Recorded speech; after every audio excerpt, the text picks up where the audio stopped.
তো বন্ধুরা, বহু প্রতীক্ষার পর কিন্তু এনটিপিসি রিক্রুটমেন্ট শুরু হয়ে গেছে ভারতীয় রেলে। অর্থাৎ নন টেকনিক্যাল পপুলার ক্যাটাগরিজ যে পদ রয়েছে সেই পদে কিন্তু অ্যাপ্লিকেশন শুরু হয়ে গেছে বিভিন্ন পোস্টের জন্য।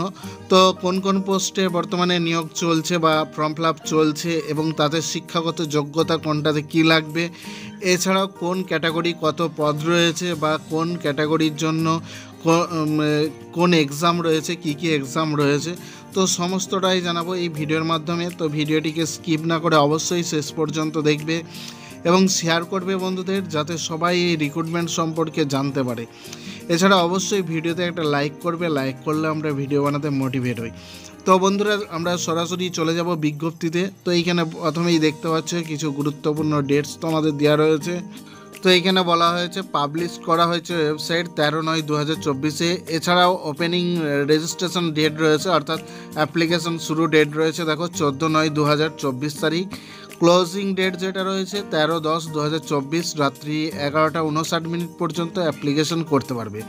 এছাড়াও দেখো ফিস পেমেন্ট, তো এখানে তোমাদের 14/10/2024 থেকে 15/10/2024 তারিখ পর্যন্ত তোমরা এর যে ফর্ম ফিল আপ যে পেমেন্ট সেটা কিন্তু তোমরা করতে পারবে। এছাড়াও মডিফিকেশান ডেট রয়েছে দেখো 16/10/2024 থেকে 25/10/2024 তারিখ পর্যন্ত। তোমরা তোমাদের কোনো কিছু ভুল হয়ে থাকলে অ্যাপ্লিকেশনে সেগুলো কারেকশন করতে পারবে। তবে এখানে কিছু বলে দেওয়া হয়েছে দেখো, please noted details fill in create an account from and choose an RRB can not be modified. অর্থাৎ তোমরা যখন অ্যাকাউন্ট ক্রিয়েট করবে, অর্থাৎ রেজিস্ট্রেশন করার জন্য ক্রিয়েট অ্যাকাউন্টে যে সমস্ত ডিটেলস দেবে সেইগুলোকে, এছাড়াও আরআরবি যেটা সিলেক্ট করবে সেটাকে কিন্তু তোমরা চেঞ্জ করতে পারবে না। তো এবার দেখো কোন কোন পোস্টের জন্য তোমাদের নিয়োগ হবে। তো এইখানে বলে দেওয়া হয়েছে দেখো চিফ কমার্শিয়াল কাম টিকিটস, অর্থাৎ CCTS এই পদের জন্য অ্যাপ্লিকেশন চলছে।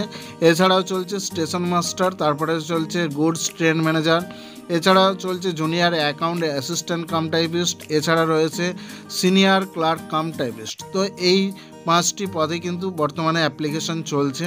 তো এগুলোর কোয়ালিফিকেশন কি লাগবে সেগুলো আমরা নিচে দেখে নেব। এছাড়াও কোন পোস্টের জন্য কত ভ্যাকেন্সি রয়েছে সেগুলো আমরা নিচে দেখে নেব।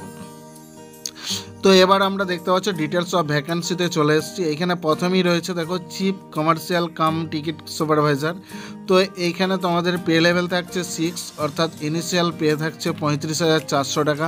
মেডিকেল স্ট্যান্ডার্ড রয়েছে B2, অর্থাৎ এই মেডিকেল স্ট্যান্ডার্ড B2 মানে কি রয়েছে সেটা আমরা নিচেতে আর একটু ভালোভাবে জেনে নেব। এবার দেখো প্রেসক্রাইব এজ নর্মাল কোর্স, তো এখানে তোমাদের বলা হয়েছে 1/1/2025 অনুযায়ী 18 থেকে 33, এটা কিন্তু নর্মালি লাগে। তো বর্তমানে কিন্তু তোমাদের এটা 18 থেকে 36 করা হয়েছে দেখতে পাচ্ছ 1/1/2025 অনুযায়ী, যেহেতু তোমাদের কোভিড প্যান্ডামিকের জন্য যে এজ রিল্যাক্সেশন সেটা কিন্তু সবার জন্যই দেওয়া হয়েছে। অর্থাৎ এইখানে 18 থেকে 36 বছর বয়স হতে হবে। টোটাল ভ্যাকেন্সি রয়েছে দেখো 1736টি। সেমভাবে স্টেশন মাস্টার, এইখানে তোমাদের লেভেল রয়েছে 6, তো ইনিশিয়াল পে রয়েছে 35,400। মেডিকেল স্ট্যান্ডার্ড যেটা লাগবে A2, এখানেও তোমাদের 18 থেকে 36 বছর বয়স, 994টি শূন্যপদ রয়েছে। গুডস ট্রেন ম্যানেজার, এখানে তোমাদের 5 পে লেভেল থাকছে, 29,200 টাকা বেতন, বয়স একই। A2 ক্যাটাগরির মেডিকেল স্ট্যান্ডার্ড লাগছে। 3,144টি পোস্ট রয়েছে। জুনিয়র অ্যাকাউন্ট অ্যাসিস্ট্যান্ট কাম টাইপিস্টে রয়েছে তোমার 5 লেভেল পে কমিশন, এখানে 29,200 টাকা বেতন থাকছে। C2 মেডিকেল স্ট্যান্ডার্ড 1507 তোমাদের ভ্যাকেন্সি। এছাড়া 5-এ দেখো সিনিয়র ক্লার্ক কাম টাইপিস্ট, তো এইখানে তোমাদের পে লেভেল থাকছে 5, ইনিশিয়াল পে থাকছে 29,200 টাকা, মেডিকেল স্ট্যান্ডার্ড থাকছে C2, এখানেও তোমাদের বয়স যেটা লাগছে 18 থেকে 36 বছর এবং তোমাদের শূন্য পদ রয়েছে 732টি। অর্থাৎ এই 5টি পোস্ট মিলিয়ে টোটাল তোমাদের শূন্যপদ 8,113টি। তো এইখানে মেডিকেল স্ট্যান্ডার্ডগুলো একটু ভালো করে লক্ষ্য করবে। তো এগুলো আমরা নিচেতে একটা যে ডিটেলস দেওয়া রয়েছে সেখান থেকে আমরা জেনে নিতে পারবো। তাছাড়া মোটামুটি বয়স সব ক্ষেত্রেই একই, 18 থেকে 36 বছর কিন্তু তোমাদের বয়স লাগবে। তো এবার দেখো এখানে যেটা বলেছে important instruction, online registration and submission of application, অর্থাৎ অনলাইনে অ্যাপ্লিকেশন করতে পারবে। এছাড়াও যারা বর্তমানে এখনও এক্সাম দিয়েছো কিন্তু রেজাল্ট পায়নি, তো অনেকেরই প্রশ্ন থাকে তারা কি অ্যাপ্লিকেশন করতে পারবে, তো সেটা এখানে দেখো মেনশন করে দিয়েছে যে 13/10/2024 candidates waiting for final result of prescribe educational qualification should not apply. অর্থাৎ 13/10/2024 মধ্যে যদি তোমাদের হাতে সার্টিফিকেট না থাকে তাহলে তোমরা অ্যাপ্লিকেশন করলে সেই অ্যাপ্লিকেশন কিন্তু রিজেক্ট করা হবে, অর্থাৎ এই কোয়ালিফিকেশান ধরা হবে না।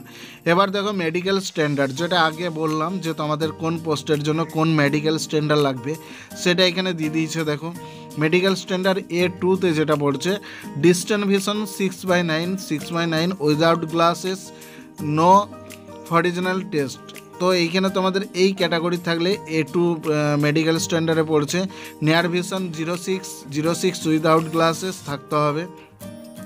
A3 ক্যাটাগরিতে কি রয়েছে দেখো, আর ডিস্টেন্স ভিশন রয়েছে 6/9 উইথ অর উইথাউট গ্লাসেস। তো উপরেরটা দেখতে পেলে উইথাউট গ্লাসেস অর্থাৎ চশমা ছাড়া, নিচেরটা কিন্তু চশমা সমেত তুমি থাকলে সেখানে তোমার A3 ক্যাটাগরি পড়ে যাচ্ছে, অর্থাৎ মেডিকেল স্ট্যান্ডার্ড A3 পড়ে যাচ্ছে। তো এখানে নিয়ার ভিশনও রয়েছে দেখো 0.6 উইথ অর উইদাউট গ্লাসেস। তো এইভাবে তোমাদের মেডিকেল স্ট্যান্ডার্ডগুলো কিন্তু নামগুলি দেওয়া হয়েছে। তারপর B2-তে রয়েছে দেখো distance vision 6/9 with or without glasses. C2-তে রয়েছে দেখো ডিস্টেন্স ভিশন 6/12 নীল উইথ অর উইদাউট গ্লাসেস। অর্থাৎ এখানেও কিন্তু তোমাদের এই যে ক্যাটাগরি রয়েছে এই ক্যাটাগরির মধ্যে পড়লে তোমাদের C2 মেডিকেল স্ট্যান্ডার্ড ধরা হবে। এছাড়া এই ক্যাটাগরির মধ্যে পড়লে তোমাদের B2 ধরা হবে। এবং এই যে এখানে দেখতে পাচ্ছ 2 নম্বরে যেটা রয়েছে, তো এই ক্যাটাগরির মধ্যে পড়লে A3 এবং প্রথম যেটা রয়েছে সেই ক্যাটাগরির মধ্যে পড়লে A2 মেডিকেল স্ট্যান্ডার্ড তোমাদের ধরা হবে। তো এবার নেক্সট দেখে নেবো, এখানে দেখো ন্যাশনালিটি বলেছে ইন্ডিয়ান সিটিজেন অথবা নেপাল অথবা ভুটান। এছাড়াও যারা রিফিউজি রয়েছে তিব্বতিয়ান রিফিউজি 1962 সালে হলে তারাও কিন্তু অ্যাপ্লিকেশন করতে পারবে। এছাড়াও যারা মাইগ্রেট রয়েছে পাকিস্তান, বার্মা, শ্রীলঙ্কা তারাও কিন্তু অ্যাপ্লিকেশন করতে পারবে। এবার দেখো এজ লিমিট, তো এখানে এজ লিমিট যেটা বলা হয়েছে নর্মালি তোমাদের এজ থাকে 18 থেকে 33 বছর NTPC-তে, কিন্তু এইবারের যে নতুন রিক্রুটমেন্ট হচ্ছে সেখানে কিন্তু যে কোভিড প্যান্ডামিক সেই অনুযায়ী তোমাদের বয়স কিন্তু 3 বছর এক্সট্রা দেওয়া হচ্ছে। তো এখানে এজ গ্রুপ দেখো 18 থেকে 36 বলা হয়েছে। ইউআর এবং EWS ক্যাটাগরি হলে 2/1/1989 ডেট অফ বার্থ হতে হবে। OBC হলে 2/1/1986, SC/ST হলে 2/1/1984 এবং আদার্সে 1/1/2017 মধ্যে ডেট অফ বার্থ হতে হবে। এবার কোন ক্যাটাগরির জন্য কত ছাড় রয়েছে সেটা এখানে দেখতে পাবে। OBC নন সেরিমোনিয়াল এখানে 3 বছর ছাড় পাচ্ছে, SC/ST 5 বছর, ex serviceman candidate UR category হলে 3 বছর, OBC ক্যাটাগরি হলে 6 বছর, SC/ST হলে 8 বছর, PWD 10 বছর, PWD OBC হলে 13 বছর, SC/ST হলে 15 বছর। তো এইভাবে তোমরা ছাড় পেয়ে যাচ্ছ। এডুকেশন কোয়ালিফিকেশন কি রয়েছে না, এইখানে যে পোস্টগুলি তোমাদের রয়েছে এখানে সমস্ত পোস্টে কিন্তু তোমাদের গ্র্যাজুয়েশন থাকতে হবে। তো যে কোনো বোর্ড অথবা ইউনিভার্সিটি বা ইনস্টিটিউট থেকে তোমাদের স্নাতক হতে হবে। এছাড়া এক্সামিনেশন ফিজ এটা রয়েছে দেখো, এখানে বলা হয়েছে SC/ST ছাড়া বাকি যে ক্যান্ডিডেট রয়েছে জেনারেল ক্যান্ডিডেট তাদের ক্ষেত্রে কিন্তু 500 টাকা ফিজ রয়েছে। তো এইখানে যেটা বলা হয়েছে 400 টাকা রিফান্ড হবে CBT 1 টেস্ট যখন কমপ্লিট করবে। তারপরে রয়েছে 2 নম্বরে SC/ST মাইনরিটি কমিউনিটিস অথবা এক্স সার্ভিসম্যান ফিমেল তাদের জন্য রয়েছে 250 টাকা। তো এইখানে তোমরা CBT দিলে তোমাদের 250 টাকায় কিন্তু যে ব্যাঙ্ক অ্যাকাউন্ট থেকে টাকা কাটাবে সেখানে রিফান্ড আসবে। নেক্সট যেটা রয়েছে দেখো স্টেজ 1, এখানে কম্পিউটার বেসড টেস্ট অর্থাৎ CBT 1। তো CBT 1-এর এক্সাম এক্সাম যে সময় রয়েছে 90 মিনিট, জেনারেল অ্যাওয়ারনেস থাকবে 40, mathematics 30, general intelligence and reasoning থাকবে 30 নম্বরে। তো টোটাল কিন্তু 100 নম্বরের CBT হবে CBT 1। সেখানে যারা PWD ক্যান্ডিডেট রয়েছে 120 মিনিট সময় পেয়ে যাবে, অর্থাৎ 2 ঘন্টা তাদের সময় পেয়ে যাবে। CBT 1 তোমরা যারা দেবে তো সেখানে তোমাদের নেগেটিভ মার্ক থাকবে, এখানে 1/3 মার্ক রয়েছে, অর্থাৎ 3টে ভুল হলে 1 নাম্বার কিন্তু তোমাদের মাইনাস হয়ে যাবে। সিবিটিটা পাস করলে অর্থাৎ সিবিটি 1 পাস করলে তোমাদেরকে সিবিটি 2তে ডাকা হবে। সিবিটি 1 হচ্ছে জাস্ট সিবিটি 2-এ বসার জন্য একটা ধাপ। সিবিটি 1-এ তোমাদের যে সিলেবাস রয়েছে দেখো, প্রথমে রয়েছে ম্যাথামেটিক্স। তো ম্যাথামেটিক্স যেটার ওপর থাকবে number system, decimal, functional, LCM, HCM, ratio and proportions, তো এগুলো থাকবে। বিতে দেখো জেনারেল ইন্টেলিজেন্স অ্যান্ড রিজনিং রয়েছে। তারপরে এখানে তোমাদের যেটা থাকবে অ্যানালজিক্স, কমপ্লেশন, এগুলোর উপর। তারপরে সিতে দেখো জেনারেল অ্যাওয়ারনেস, তো এগুলো কিন্তু তোমাদের সিবিটি 1-এ থাকবে। তারপর দেখো সিবিটি 1 পাস করলে তোমাদের রয়েছে সিবিটি 2 অর্থাৎ স্টেজ 2 কম্পিউটার বেসড এক্সামিনেশন। তো এইখানে তোমাদের দেখো টোটাল সময় পেয়ে যাচ্ছ 90 মিনিট। তো এইখানে তোমাদের মার্কস রয়েছে 120 নাম্বারে। জেনারেল অ্যাওয়ারনেস রয়েছে 50, যেটা আগে ছিল 40 নাম্বারে। ম্যাথামেটিক্স রয়েছে 35, যেটা আগে ছিল 30 নাম্বার। জেনারেল ইন্টেলিজেন্স রয়েছে এবং রিজনিং রয়েছে 35, যেটা তোমরা আগে ছিলে তোমাদের 30 নম্বরে। তো এখানে টোটাল 120 নম্বরে 90 মিনিট তোমরা পাচ্ছ। এছাড়াও যারা পিডাব্লিউডি ক্যান্ডিডেটস রয়েছে তো তাদের জন্য 120 মিনিট, অর্থাৎ তারা 2 ঘন্টায় কিন্তু সময় পেয়ে যাচ্ছে। তো এইখানে সিবিটি 1-এর মতো সিবিটি 2-তেও তোমাদের মাল্টিপাল চয়েস কোশ্চেন হবে, এমসিকিউ টাইপ। তো এখানে তোমাদের যে সিলেবাস থাকছে দেখো, ম্যাথামেটিক্স, এছাড়াও রয়েছে general intelligence and reasoning, general awareness. তো ম্যাথামেটিক্স সেম রয়েছে, নাম্বার সিস্টেম রয়েছে বা আগে যেরকম রয়েছে সেরকমই থাকবে। এবার দেখো 3 নম্বরে যেটা রয়েছে কম্পিউটার বেসড অ্যাপটিটিউড টেস্ট। তো এটা যেটা লাগবে যারা স্টেশন মাস্টারের জন্য অ্যাপ্লিকেশন করবে তো তাদেরকেই কিন্তু সিবিএটি দিতে হবে, অর্থাৎ কম্পিউটার বেসড অ্যাপটিটিউড টেস্ট তাদের জন্য। তো এটা কিন্তু সবার জন্য নয়। এরপর দেখো নিচের দিকে টাইপিং স্কিল টেস্ট। তো এইখানে তোমাদেরকে বলে রাখি, এখানে কিন্তু এই টাইপিং স্কিল টেস্ট অর্থাৎ টিএসটি এটা কিন্তু সবার জন্য নয়। তো এটা যারা সিনিয়র ক্লার্ক কাম টাইপিস্টে অ্যাপ্লিকেশন করবে অথবা জুনিয়র অ্যাকাউন্টেন্টস অ্যাসিস্ট্যান্ট কাম টাইপিস্টে অ্যাপ্লিকেশন করবে তাদের জন্যই কিন্তু টিএসটি অর্থাৎ টাইপিং স্কিল টেস্ট নেওয়া হবে।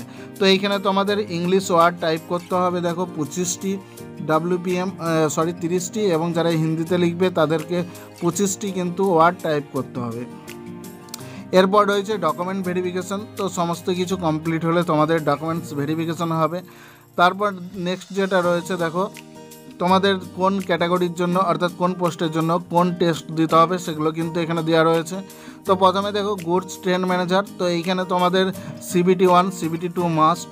স্কিল টেস্ট রিক্রুটমেন্ট, তো এইখানে কিন্তু তোমাদের কোনো স্কিল টেস্ট থাকছে না। তারপর দেখো সিনিয়র ক্লার্ক কাম টাইপিস্ট। তো এইখানে তোমাদের সিবিটি 1, সিবিটি 2 কিন্তু মাস্ট। তারপর রয়েছে দেখো টাইপিং স্কিল টেস্ট। এরপর জুনিয়র অ্যাকাউন্ট অ্যাসিস্ট্যান্ট, এখানেও কিন্তু তোমাদের সিবিটি 1, সিবিটি 2 দিতে হবে এবং টাইপিং স্কিল টেস্ট তোমাদের কিন্তু হবে। 4 নাম্বার পোস্টে অ্যাপ্লিকেশন করলে তোমাদের যে chief commercial cum ticket supervisor, এখানে অ্যাপ্লিকেশন করলে সিবিটি 1, সিবিটি 2 দিলেই কিন্তু তোমাদের কমপ্লিট হয়ে যাবে। এবার লাস্ট রয়েছে দেখো স্টেশন মাস্টার। তো স্টেশন মাস্টার অ্যাপ্লিকেশন করলে তোমাদের সিবিটি 1, সিবিটি 2 এর সাথে সাথে কম্পিউটার বেসড অ্যাপটিটিউড টেস্ট কিন্তু হবে।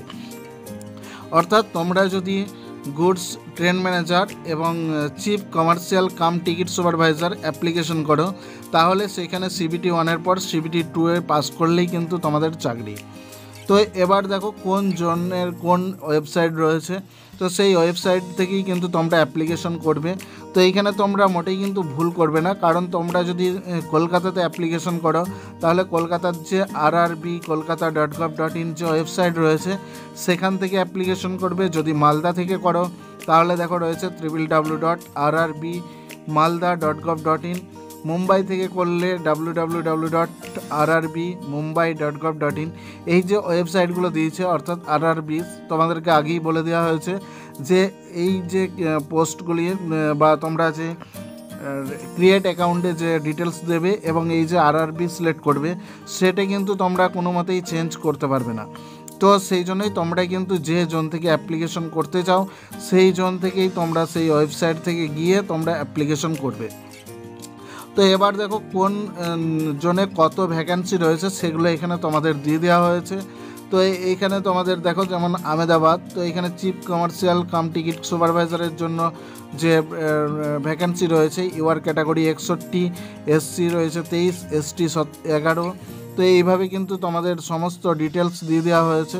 এবার দেখো আরআরবি কলকাতা। তো কলকাতার জন্য টোটাল ভ্যাকেন্সি রয়েছে 1382টি। তো এইখানে তোমাদের চিফ কমার্শিয়াল কাম টিকিট সুপারভাইজারের জন্য রয়েছে দেখো ইস্টার্ন রেলওয়েতে 409টি এবং সেন্ট্রাল ইস্ট রেলওয়েতে রয়েছে 114টি। সেমভাবে স্টেশন মাস্টারে রয়েছে ইস্টার্ন রেলওয়েতে রয়েছে 54টি এবং সেন্ট্রাল ইস্ট রেলওয়েতে রয়েছে 14টি। তো এইভাবে তোমাদের সমস্ত যে পদগুলি রয়েছে বা পোস্টগুলি রয়েছে সেগুলোর ভ্যাকেন্সি কিন্তু এইভাবে দিয়ে দেওয়া হয়েছে। তো এইগুলো তোমরা মিলিয়ে নেবে। জাস্ট একটু নিচের দিকে স্ক্রল করে দেখবে, এখানে দেখো মালদা, তো মালদা যে জোন রয়েছে সেখানেও কিন্তু সেমভাবে এখানে তোমাদের টোটাল পোস্ট রয়েছে 198টি। তো এখানে চিফ কমার্শিয়াল কাম টিকিট সুপারভাইজারে রয়েছে দেখো 36টি পোস্ট রয়েছে ইস্টার্ন রেলওয়েতে। স্টেশন মাস্টার যেটা রয়েছে ইস্টার্ন রেলওয়ে 24টি এবং সেন্ট্রাল ইস্টার্ন রেলওয়েতে রয়েছে 6টি।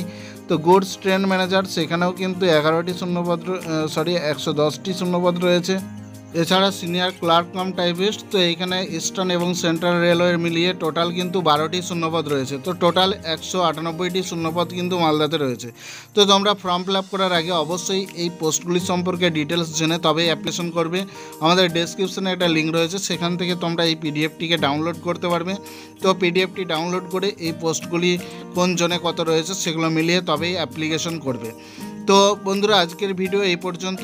ভালো লাগলে অবশ্যই লাইক করবে, শেয়ার করবে বন্ধুদের, এবং কোনো কিছু জানার থাকলে অবশ্যই কমেন্ট সেকশনে এসে জানাবে। যে সমস্ত বন্ধুরা আমার চ্যানেলে নতুন এসছো তাদেরকে বলবো এই ইম্পর্টেন্স ভিডিওগুলো পাওয়ার জন্য চ্যানেলটিকে অবশ্যই সাবস্ক্রাইব করে বেল আইকন অন করে রাখো, যাতে সবার প্রথম ভিডিওর নোটিফিকেশন তোমার কাছে পৌঁছে যায়। আর যারা ইতিমধ্যেই সাবস্ক্রাইব করে নিয়েছো তাদেরকে অসংখ্য অসংখ্য ধন্যবাদ। তো দেখা হচ্ছে পরের ভিডিওয়, ততক্ষণের জন্য ভালো থাকবে, সুস্থ থাকবে। জয় হিন্দ।